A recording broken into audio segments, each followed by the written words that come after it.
Well, let's have a look at this statement. And this is the Handelsblatt in Germany.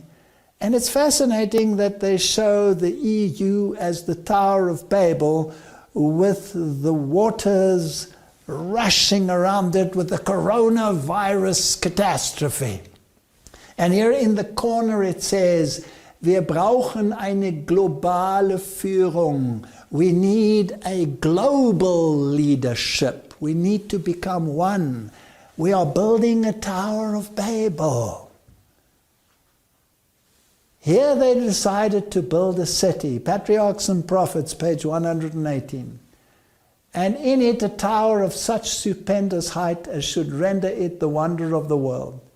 These enterprises were designed to prevent the people from scattering abroad in colonies. God had directed men to disperse throughout the earth, to replenish and subdue it, but these Babel builders determined to keep their community united in one body and to found a monarchy that should eventually embrace the whole earth. One king, one moral leader. Do we have such a figure where everybody flocks to him in Rome for moral guidance in the time that we are living in? Thus their city would become the metropolis of a universal empire. Its glory would command the admiration and homage of the world and render the founders illustrious. The magnificent tower reaching to the heavens was intended to stand as a monument of the power and wisdom of its builders, perpetuating their fame to the latest generation. Well, here is Yuval Noah Harari, a very famous author, and he said, we will have a totally different world after the coronavirus. And in this fight against the pandemic, we need one world leadership. Catholic Herald. God's plan is to unite all humanity, says the Pope. So the Pope is calling for this unity. Here is the Catholic press, and it says the Pope wants all people to be united because of the corona pandemic. These are important signs which are leading up to exactly the conditions that the Bible describes at the first coming of Christ. Here is Gordon Brown, one of the former Prime Ministers of England. He calls for a global government to tackle coronavirus. The former Labour Prime Minister, who was at the center of the international effort to tackle the impact of the near meltdown of the banks in 2008, says we need a global governance. Is it only him? No. Angela Merkel asks for a new world order. These are the headlines that are screaming at us. Kissinger says even the US can't defeat COVID-19 alone. His solution, global new world government, of course. We need a new world always preaching about this. The man is 96 years old and he's still preaching his new world order. And the world will be different after coronavirus.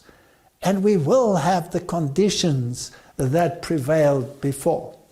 It might look different. I'm not interested in exactly what this new order will look like.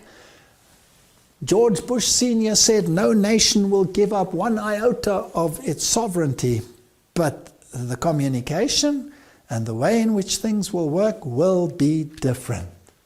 Obama drops coronavirus bombshell. It's all due to climate change.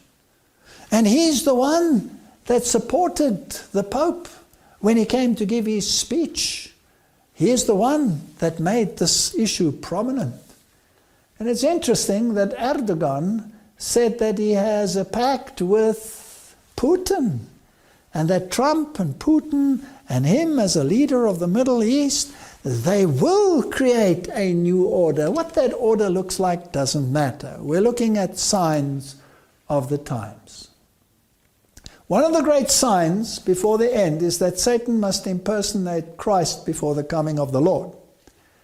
Matthew 24 verse 5, for many shall come in my name saying I am Christ and shall deceive many, and 2 Corinthians 11:14, and no marvel, for Satan himself is transformed into an angel of light.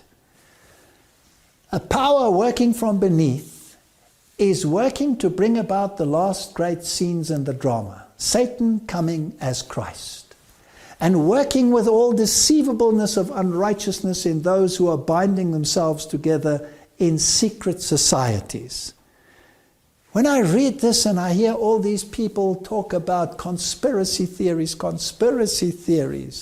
we're not dealing with conspiracy theories, we are dealing with prophetic fulfillment.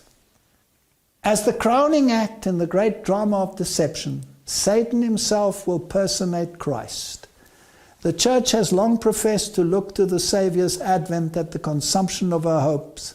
Now the great deceiver will make it appear that Christ has come. In different parts of the earth, Satan will manifest himself amongst men as a majestic being of dazzling brightness, resembling the description of the Son of God given by John in the Revelation. This is a future prediction. The glory that surrounds him is unsurpassed by anything that mortal eyes have yet beheld. The shout of triumph rings out upon the air. Christ has come! Christ has come! The people prostrate themselves in adoration before him.